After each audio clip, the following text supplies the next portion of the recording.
रोहित सत्संगी ने क्षेत्रीय पार्षद भरत शर्मा का बहिष्कार किया है, जो भाजपा के पार्षद हैं। रोहित सत्संगी राधा स्वामी सत्संग दयालबाग आश्रम में हो रहे भ्रष्टाचार के खिलाफ लंबे समय से विरोध कर रही हैं। उन्होंने भरत शर्मा को आश्रम के गुंडों द्वारा की गई कई कृत्यों से अवगत कराया, लेकिन आज तक कोई कार्रवाई में मदद नहीं की गई।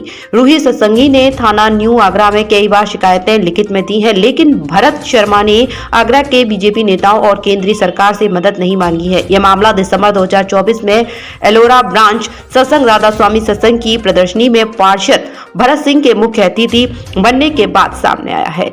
रोहित सत्संगी ने भरत शर्मा के चुनाव प्रचार में 3000 कैलेंडर बांटे थे और उनके जीतने के लिए बहुत मेहनत की थी, लेकिन अब वे उनका बहिष्कार कर रही हैं, जो भाजपा की महिला सशक्तिकरण की नीतियों के विपरीत है।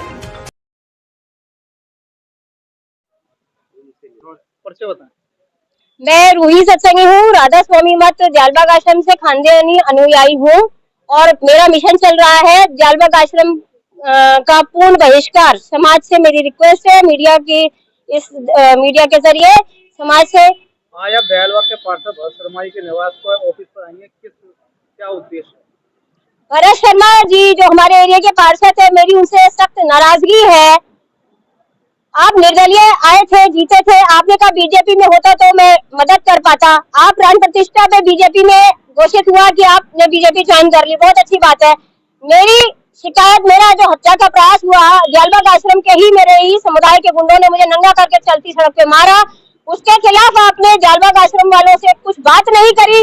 मेरे फेवर में कभी न्यू आगरा थाने पे फोन नहीं किया, मेरी याचिका के लिए कहीं किसी बीजेपी नेता को रिक्वेस्ट नहीं करी। ये बोलते हैं जालबाग आश्रम के गुंडों के खिलाफ कई शिकायतें आती हैं, लेकिन हल नहीं है। भैया जी इस्तीफा दे दें, समाज सेवा के लिए बहुत सी आत्माएं तत्पर हैं। बीजेपी के होकर आप कहते हैं कि आपके पास हल नहीं है। बंगाल में तो आपने डॉक्टर पीड़िता के लिए सड़कों पे उछल उछल के न्याय करवाया, उसकी एफआईआर करवाई, ये फर्क क्यों है? मैं भरत शर्मा जी से इसलिए बहुत नाराज हूँ कि मैंने चुनाव प्रचार के लिए यहाँ पर उनकी बहुत सहायता करी, 3000 कैलेंडर भी बंटवाए, कोई बात नहीं, मेरा फर्ज था। कोई भी पार्टी हो, मैं जनता की सेवा में हमेशा तत्पर हूँ, लेकिन इन्होंने मेरी मदद में न्यू आगरा थाना तक 2 साल में एक बार फोन नहीं किया और कहते हैं हल नहीं है। और ऐसे समुदाय के साथ जो 2023 सितंबर में शासन प्रशासन के अधिकारियों का हाथ पैर मुंह तोड़ते हो, फोर्स को फोड़ते हो, खून खराबा करते हो फोर्स के साथ, एडीएम साहब के साथ, आप ऐसे समुदाय के साथ 2024 के दिसंबर में उनकी प्रदर्शनी में मुख्य अतिथि बनते हैं। सुना तो यह था कि चुनाव में डीलिंग हुई है। अगर आप ऐसे कृत्य करते हैं, अगर आपकी गतिविधियां यही है, तो ये साबित होता है कि आपकी जालबाग आश्रम वालों से डीलिंग हुई है चुनाव में। अभी आप उनसे व्यक्तिगत रूप से मिली हैं?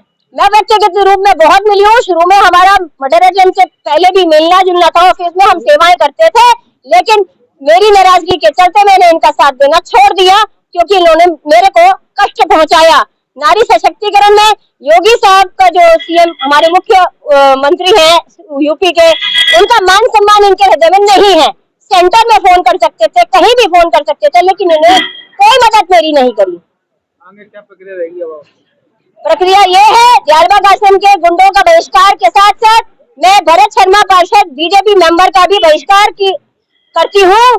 आप समाज सेवा के योग्य नहीं है, आप एक नारी को न्याय नहीं दिला पाए, आप एक नारी के शोषण में जालबाग आश्रम के साथ, गुंडों के साथ, जो कि गुरु द्वारा विश्व स्तरीय भ्रष्ट आश्रम है, आप सम्मिलित हैं। मैं अपनी नाराजगी भरत शर्मा पार्षद पे रखती हूँ।